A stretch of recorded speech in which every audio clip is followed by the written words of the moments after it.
ঠিক আছে? বাসায় তোমাকে বলছে না এটা, এদিকে দেখো আমার দিকে দেখো, এটা তোমার বাসায় বলছে না। অপরিচিত জনের কাছে কোনো কিছু নিবা না, ঠিক আছে? জাস্ট এটা অন্য কোনো কিছু ছিল না, এটা পাতাই ছিল। দেখো প্রচণ্ড তিতা। ডায়াবেটিস যাদের যাদের আছে তাদের জন্য এটা খুব ভালো একটা ঔষধ। এটা হচ্ছে ভারটির পাত, আর এগুলা হচ্ছে সবগুলাই ভারটির পাতা। এই যে আমি একটা সিঁড়ি, তো এগুলোর ভালো নাম কি শহরের নাম কি আমি জাস্ট জানি না, বাট আমাদের গ্রামে আমরা ছোট থেকেই জানি যে এটার নাম হচ্ছে ভারটির পাতা। আর এটা গাছ প্রচণ্ড তিতা। এটার ভয়ে আমরা যখন ছোটোবেলায় এটা আমাদের খাওয়াই দিত, বড়রা মজা করে খাওয়াই দিত, যে আমাদের রিয়াকশন, ছোট বাচ্চার রিয়াকশন কেমন।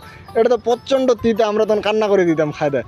তো এটা কিন্তু তিতা হলে ডায়াবেটিসের জন্য কিন্তু তিতাটাই উপকারী প্রচণ্ড, তাই না? তো এটা প্রচণ্ড তিতা। এটা এখন আমি একটা ছোটো বাচ্চাকে দিয়ে ট্রাই করবো, রিভিউ নিব যে আসলে কেমন তিতা, সেটা তোমরাও দেখো। ওকে, তুমি এই পাতাটা চিনো? এই পাতাটা চিনো? চিনো না? না, এটা খুব মজার পাতা, খুব সুন্দর। তুমি মিষ্টি খাইছো না? মিষ্টি খাও নাই? মিষ্টির মতন। দেখো তুমি এটা খাও দেখি, মুখে দাও, মুখে দাও। এটা খাও না, সমস্যা নেই, মুখে দাও। তুমি কি ভয় পাচ্ছ নাকি? আমি অপরিচিত, এই জন্য অপরিচিত জনের কাছে কোনো কিছু খাইতে হয় না, তাই না? এটা তোমাকে বাসায় বলছে। তো যাই হোক গাইস, এই যে কতগুলো ভারটির পাতা।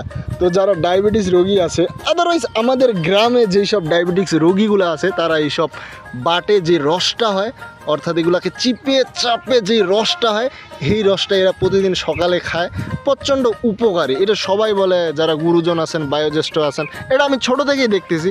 তো ভারটির পাত is the most important medicine for everyone diabetes patient. Okay, thank you guys.